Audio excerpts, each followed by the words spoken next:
been excited to record this one for a while. I think it's an important subject. I've actually been listening to different podcasts about it recently and just kind of learning more myself about it. Yeah, I'm glad that you reached out to me. So it's definitely a topic that I am passionate about.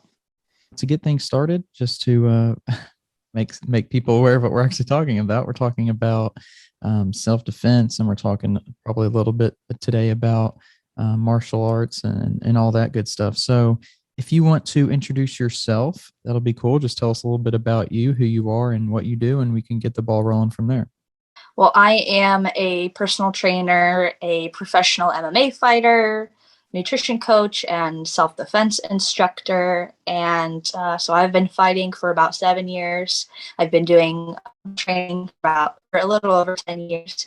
That's how I got into martial arts and self defense, is being in a previously a bad relationship, bad situation. And that was what motivated me to learn martial arts and learn self-defense. And so I usually work with people one-on-one, and then I do like group events where I go around and do little workshops and seminars to just help people get introduced to self-defense and martial arts. And to me, at least one thing that I was kind of confused on at first was not necessarily confused on, but kind of the marriage of like martial arts and self-defense and how those two are related, how they're not related. Explain that a little bit, how you can maybe not be, in love with martial arts, but you can still kind of be in the world of self-defense too. Right. So, they definitely go hand in hand, but there is a difference between traditional martial arts and self-defense based martial arts, because obviously traditional martial arts is geared towards more sport and competition, and there's rules. And when it comes to self-defense, there really are no rules. So we have to look at it from a different perspective.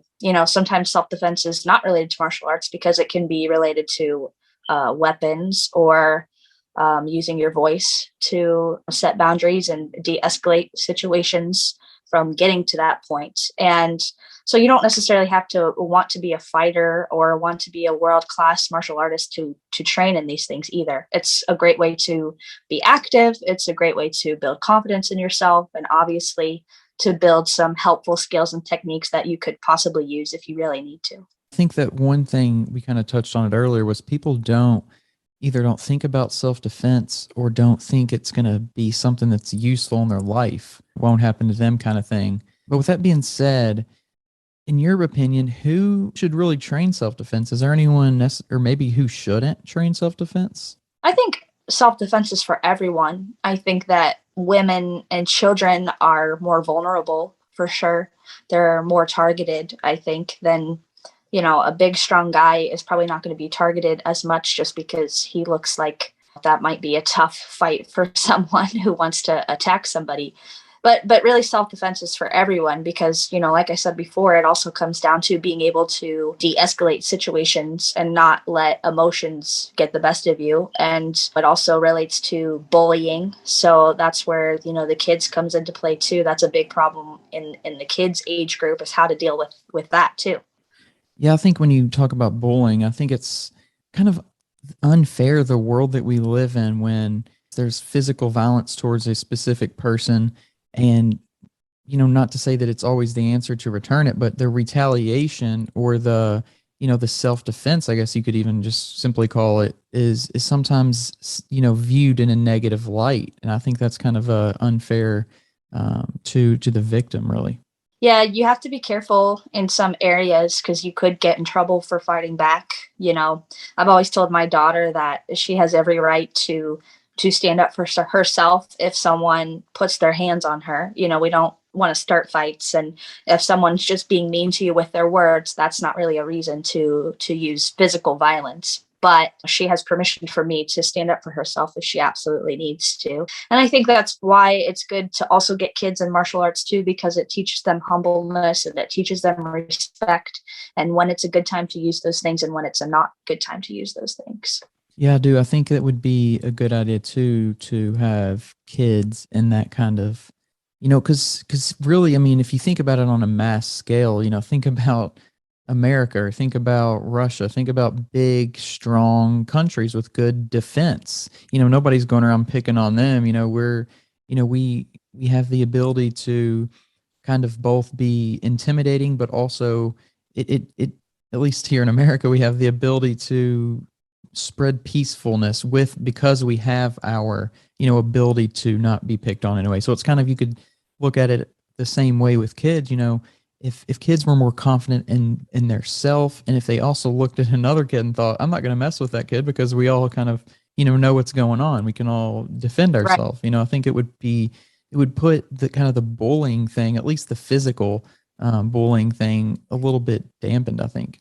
Yeah, it kind of creates a mutual respect for everybody because eventually when you start training martial arts, you're going to go against someone who's better than you, and they might not be bigger than you. They might be smaller than you, and that's usually an eye-opening experience for some people, especially kids. They think I'm bigger, I'm going to win this, no problem, and then that's not necessarily the case. So it creates that respect for the other person too. So speaking about like martial arts and stuff, how did you get into martial arts?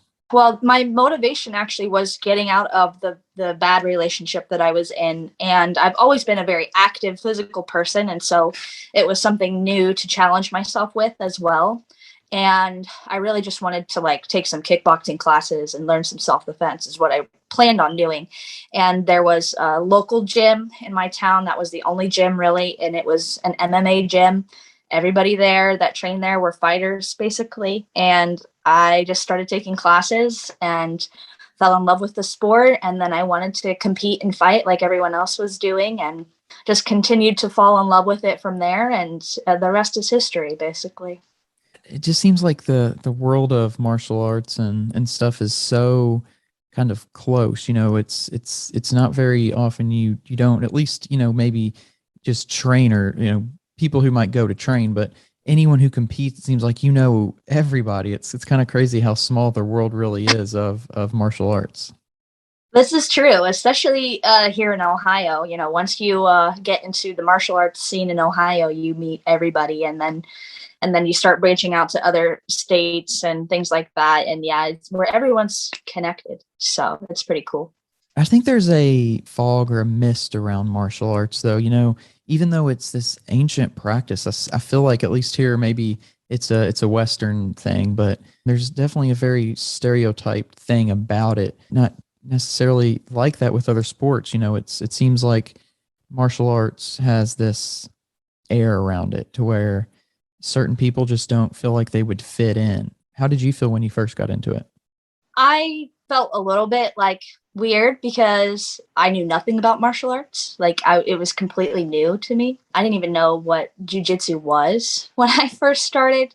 So I think for me, it was kind of overwhelming, like all of the different martial arts and all of the different techniques that you could learn and everything that goes with that. And I would agree that it's not as mainstream as other sports, here in America. And I think there is kind of this there people either come from one place or the other. They think of it as kind of like this hokey thing that they just see in movies. It's like it doesn't all that stuff doesn't really work or whatever, or like you have to be in such good shape to be able to do that, or they don't want to get hit in the face, so that's not something they would ever be interested in doing. So those are usually the two sides that I see people coming from that have never trained in martial arts ever or don't really know much about it. It's definitely seen as just this like this violent thing, not so much really an art. I kind of it's in its Right. name, but you don't really see it like that for a lot of people. Yeah. A lot of people, when they first start working with me and, I start teaching them different techniques, even with just like punching and kicking, and they realize that there's a lot more to it than just trying to beat another person up. There's so many different things to focus on and to think about and techniques to learn. And they really are like, oh, wow, like this is a lot to this. And then they really enjoy it because, there's always something new to learn. It keeps them engaged, and you can learn so many things without getting beat up in the process. Yeah, I think that's one thing that does maybe scare a lot of people is the physical nature of it itself. Even if it's something you're interested in, a lot of people might think, oh, this is kind of too dangerous. I don't want to, hurt myself and keep myself out of other things in my life. Is that something that's kind of a real threat there, or is it kind of just depending on how hard you take it? Yeah, it depends on how hard you take it. If that's something that you're worried about getting injured, then you can certainly be more particular about what type of training that you do. I mean, you don't have to spar with people, you can just work on, hitting the pads, hitting the bag, shadow boxing. Anytime you start doing like live work, there's always a risk of injury for sure, but you don't have to do those things to learn martial arts or self-defense, and I think there's just as much risk with those things as there is with any other really type of sport or physical activity, so I think that's part of learning it too, is learning control when you're in those situations and learning how to train with another person without hurting each other. So that's part of learning that skill too. Yeah, and kind of going back to the self-defense thing, why do you think it's so not taken advantage of, that knowledge, more people don't do it and learn. I think it goes back to people think that it'll never happen to them. They don't have to worry about that. Or, a lot of people think that they're just gonna use their firearm. Like that's a more realistic thing for them to do, And I think some people shy away from it because it does take regular practice. It's not like you could take a one time self defense workshop and then you're good to go. It takes consistent practice. And so I think some people shy away from it because of that side of it too. But I think it mostly boils down to just not, like you said, like we talked about, most people start taking self defense or teaching self defense because they have experienced a problem where they needed it. And so usually people don't really think about it until that happens.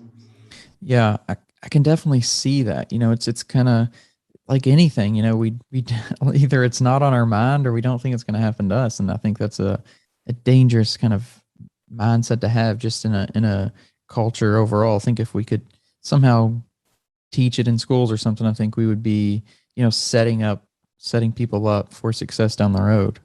If someone does decide to make that transition and do some self-defense training, what is kind of the first lesson or first thing that you would tell somebody, not necessarily like the first move or anything, but that first really thing you want to ingrain in their heads?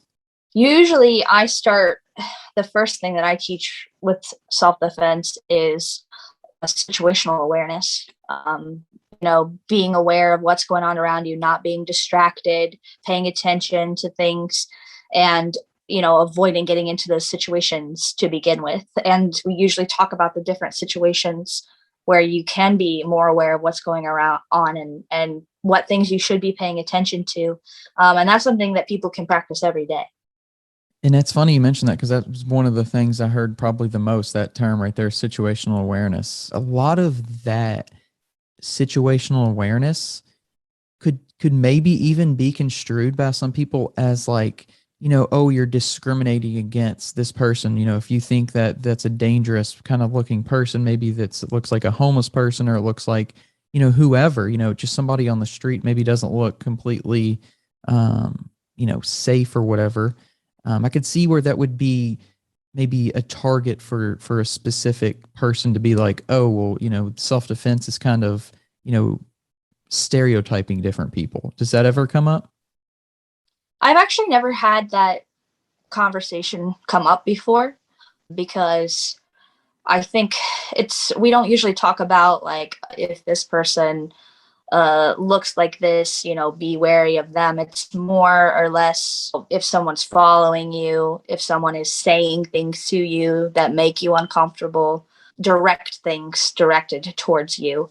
And, that's a good point to bring up because I think, if you get too much into it, it could be translated at that. But I always tell people that, no matter if this person is a harm to you or if they're not a harm to you, if someone's making you uncomfortable, you should get away from that situation. You have no obligation to be polite or to be nice to someone if they're making you uncomfortable.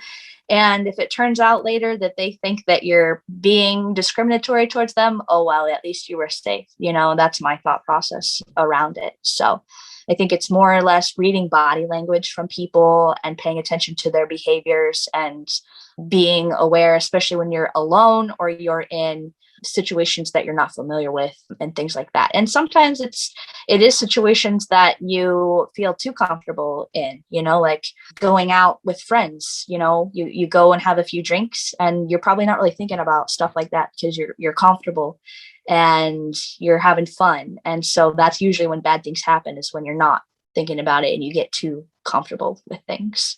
So surprisingly, that conversation has not come up yet. And do you think that people make it, and it's not necessarily like a knock on self-defense or anything like this, but do you think that some people could take it to the extreme of like being too paranoid about every situation? Do you see that ever happen? Yeah, definitely. I always encourage people, like when we talk about situational awareness, my goal is not to make you paranoid or to make you afraid all of the time. Our goal is to just be more aware and not distracted on what's going on around us. Because I definitely don't want to create fear in people and them just like constantly looking over their shoulders and thinking that something bad's going to happen. And I do talk to women sometimes at some of my events that feel like that, like they feel afraid all the time. And that's usually why they're there at the event, to gain some peace of mind and to gain some self-confidence in themselves. And that kind of brings up my next question, which is, um, what is like a common challenging aspect to someone who's just beginning to take self-defense classes? Is it a lot of mental? Is it a lot of physical challenges? I think both, really, especially if they are not physically in shape. If it's been a while since they've done physical activity, it's definitely harder for them. And, martial arts is a completely different set of movements and skills than pretty much any other type of activity. So it's usually very different for people. And if they're not naturally athletic or coordinated, it can be difficult sometimes. But, I think mentally it's empowering for them. Usually it feels really good for them mentally. They start to relieve stress, when they're moving their body in these different ways and learning these techniques, and it starts to build confidence in them usually right away. So I think they struggle more on the physical side of things than the mental side of things. Usually the mental is positive and the physical is like, oh crap, like I have a long way to go. I think maybe one reason, kind of going back to like people getting into it, I just kind of had this thought of like maybe they don't see themselves in typical, what they would at least consider typical dangerous or uncomfortable kind of situations where they would need self-defense. I think a lot of people think, I don't go walking late at night in the park, or I don't, go down alleys or do anything with sketchy people. Like, what are some common environments or people who you would be around, just the average person, to where you may need to utilize self-defense that you may not ever pop up in your head? Well, unfortunately, a lot of assault situations happen from people that you already know, whether it's a relationship or a relative in your life or a coworker. Sometimes people, you don't really know people until you're in a situation where they can take advantage of you. And then, going out at night and having drinks or using an Uber, these are all situations that people do on a regular basis, that things happen that could be potentially dangerous situations. And I think those are the most common things that people don't really think about. And those are the things that happen the most common. It's usually not like a stranger in the alley that just randomly attacks you. It's somebody that it's a situation that you, like I said, you get too comfortable and you don't think about it, and then that's when something usually happens. And sometimes there's warning signs, there's red flags sometimes, and sometimes we ignore those red flags until it gets too worse. So really, it could happen to anybody at any time. You could be driving down the road, and if you live in a city maybe not the best and you don't like your car, somebody could come up to your car and try to take your stuff or try to harm you in some way. It could happen anytime, anywhere. Yeah, that's pretty crazy, because that's actually for whatever reason, we've had a few of those around this area recently, and that kind of thing just makes you paranoid. It makes you, look, or at least it makes me like look around at all times, and just, I guess Yeah. it's that situational awareness kind of just kicking in naturally. You become more alert whenever those things are on the front of your mind. But then when new things take over, it's like, oh, you kind of lose that situational awareness, I guess, if you're not, trained and consciously thinking about it more than just when something pops up on the news or you hear a story. Right. Right. And I mean, I can say that I'm not always thinking about it. And there's probably times when I do things that are risky behaviors.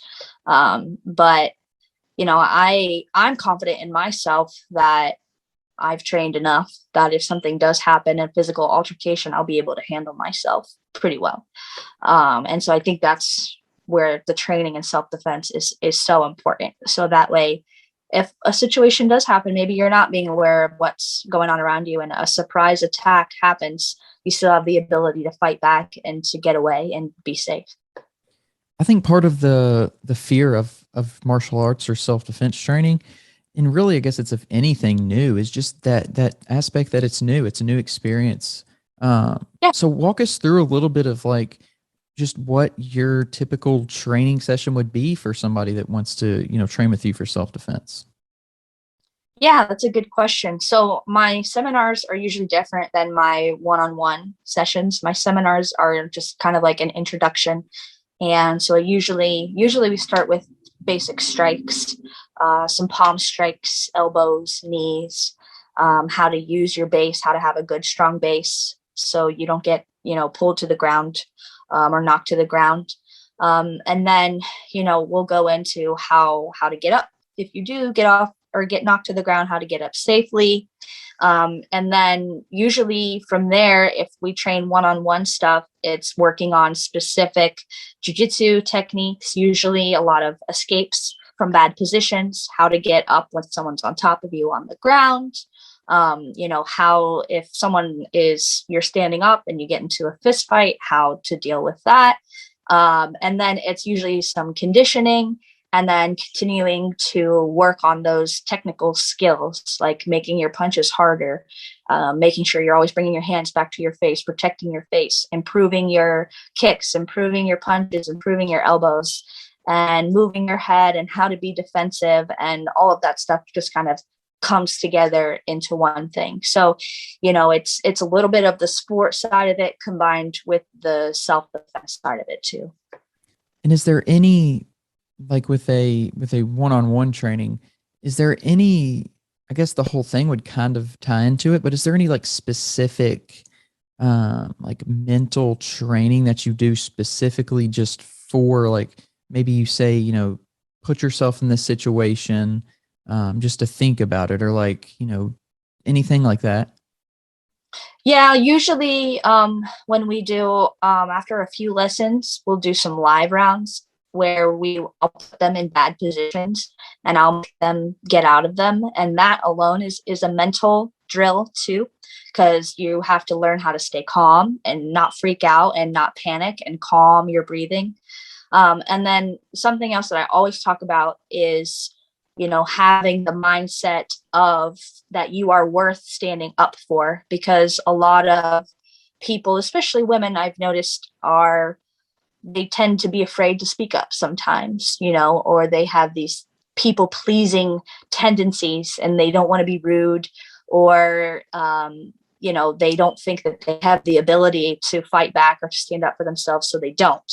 And I always encourage people to adapt the mindset that you are capable of fighting back, you are capable of defending yourself, and you have to believe that you are worth defending, and build that confidence in yourself with the training. That's why the training is important, because it helps with the confidence in yourself, even just walking down the street and having that confident body language in yourself and showing like, I can take care of myself, I can handle this situation. So that's a big part of it, is just being able to actually apply the techniques and be aggressive and not being passive.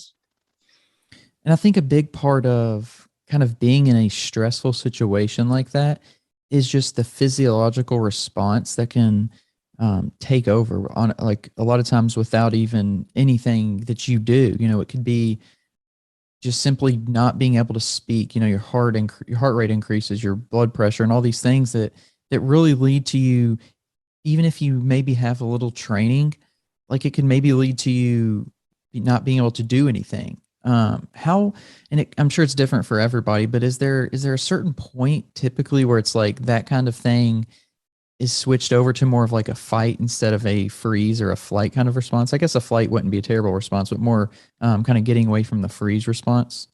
Some people, it takes a little bit longer to get out of that. And I think a lot of that comes from the live training. And I think that's where the sparring and the live grappling is very important, because, that person, even though they're not, that they're not really trying to kill you, but they are trying to hurt you in those situations. They're trying to get their moves in. They're trying to win that round.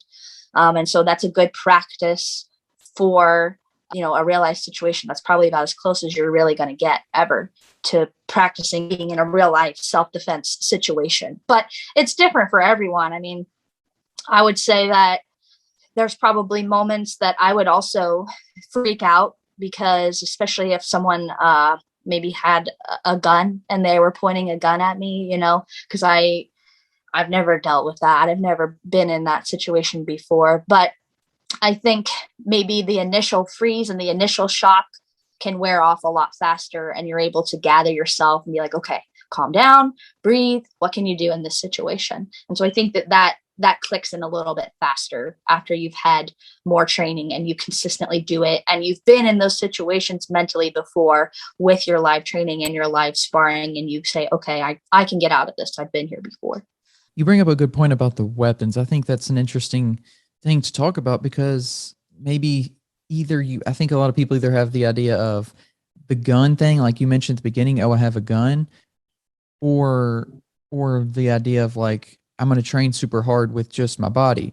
Would you recommend anyone train either with a weapon, a gun, a knife, and even a cane, which I've heard a lot about? Would you recommend them training with and or against weapons? I think if you're going to carry a weapon, you should definitely train with it for sure. If you're going to carry a firearm, you should be very well experienced in using that firearm. Same with any other weapon that you may carry. Training against weapons can be helpful, but a lot of it is very like they create situations to defend against, right? And it doesn't always happen that way. And if someone has a weapon and they just want your stuff, I usually encourage people to not really put up a fight and to just give them your stuff. And the only time you should really fight back when someone has a weapon is if they're trying to hurt you or take you away to another location to further hurt you. But there's so many factors that go into weapons training. And I think it can be beneficial if you get it from the right person who has actually been in those situations. But nothing is a guarantee. And so I think some of those programs give a little bit of a false confidence, in my opinion. So, because it's, I see some things that I'm like, I just don't know if that would actually work in real life. And that's not to say that you shouldn't try, because if someone's trying to hurt you, you should definitely try. I think the main goal is to get the weapon away from that person. That would be your main thing, to get it away from them and out of their hands, out of their control, any way that you can do that. Whenever we talk about all this stuff, I think to someone who doesn't have any training in it, like myself or most people out there, it seems like there's so much that can kind of go into this, and it can maybe be overwhelming. And it's almost like, should I even start? Because, how long is it going to take for me to build up enough skill to actually be able to defend myself? And would you have a kind of a typical answer for that? Maybe, I mean, is it like a week, a month, a year? How long would it take for someone to kind of at least get a decent grasp on things? I would say it takes, if you really dedicate to maybe once or twice a week training, you could learn some really valuable skills in less than a year, for sure. But, if you stop training after that and you stop training for 10 years, then you might forget after that. So, if I always encourage people to live a healthy lifestyle and to stay active. And so even if you incorporate that once a week or once every other week for the rest of your life, that would be good to keep up with those skills. It's just like exercise. You can't exercise for 6 months and then get in shape and then stop exercising and stay in shape. It just doesn't work that way. And so I think just finding a way to add it into your normal workout routine or your lifestyle, and finding a martial art that you enjoy so you feel more motivated to keep up with it, is really the key to being proficient at defending yourself and keeping that confidence built up in yourself. And I think part of the struggle right now for some people, may be this whole COVID thing, and not wanting to be around people they don't know and aren't familiar with and things like that. Is there any, or do you offer, or is there any good, like, kind of at home ways to learn self-defense right now? Yeah, I actually did create a at-home self-defense training program. And obviously working with people and a partner is more ideal, but you can definitely work on different skills and different techniques and build strength and build endurance on your own. And I created it during, the lockdown, when everyone was stuck at home and gyms were still closed down, so people could still learn and practice these things on their own, without any equipment and without any partners. So you can work on strikes, and you can work on building up your strength and your endurance. And I created basically a whole month of at-home workouts that you can rotate through, and they're geared more towards getting you in shape more than anything, and kind of preparing you for when you do go back to the gym or start going to the gym again. So there's definitely things you can work on at home. I think that would be, maybe even throwing COVID out the window. A lot of people may be more comfortable at least starting out that way, and kind of building a little foundation to come in. Because I know with martial arts, it can be intimidating, because you think you know how to use your body and move around, and then you get in there with some people and it's like, oh my gosh, I don't even, feel like I Yeah. have two left feet and, no Yeah. thumbs. Yeah, even outside of gyms being closed, it's a great place to start if you're intimidated by big gyms and big classes. And that's one reason why I do one-on-one self-defense sessions with people, for people who don't necessarily feel comfortable going to a large class with 30 people who pretty much know what they're doing, and you're the new person. So How would you say, personal experience, and as well as the people that you've helped, how would you say that self-defense training, and maybe even martial arts training as well, kind of changes you as a person? for me personally, it's definitely made me more confident in myself. It's made me realize the strength and the abilities that I actually possess and can continue to grow and work on. And for me, it just takes away the fear. There's no fear anymore. I know I can handle myself pretty much in any situation, and I'll travel alone, I'll go hiking by myself, I'll go do things alone by myself, and I'm not afraid of anything. There's no paranoia, there's no nothing that keeps me from doing the things that I want to do. So for me, I think that's the biggest thing. And that's something that I see in my clients too. It's just the boost of confidence, the empowerment, and the feeling of wow, I'm capable of more than what I thought I was. Do you think that, like, kind of just going back to it, like, do you think that we should be teaching this in schools, like as a kind of like a PE style class, or just having people going to schools and teaching it? Like, do you think that would be something that is realistic? I think it's something that needs to be done, most definitely. The problem becomes finding someone who's qualified to teach those things, because a PE teacher would not be qualified to teach stuff like that. So I think bringing in an expert would be ideal. The logistics of that are hard to work out, but I think it's possible. I think also having it as a sport in school would be great too, just like any other sport. And so that's actually something I'm working on in my area, is finding a way to get into the schools and going there at least once a week and finding other people in the other locations around me to go into these schools and start teaching these things on a somewhat regular basis. So I do think that that is something we need to work towards in the future. I guess to wrap things up, what would be one piece of advice to anyone out there, whether it's male, female, young or old, just about self-defense? I would say think about your daily schedule, your life, and the activities that you do on a regular basis where you could be vulnerable, and how you can mentally prepare yourself if something were to happen, and to just start thinking about those things, start mentally putting yourself in those situations, because I think that's a big part of it, is just thinking about it and mentally preparing yourself. And that's something that everybody can practice, whether you know martial arts or you know self-defense. You can put yourself in these situations that you do on a regular basis and say, okay, if this happened, what could I do in this situation? And so everybody has different lives and activities. And so think about what it is that you do that you could potentially find yourself in a bad spot.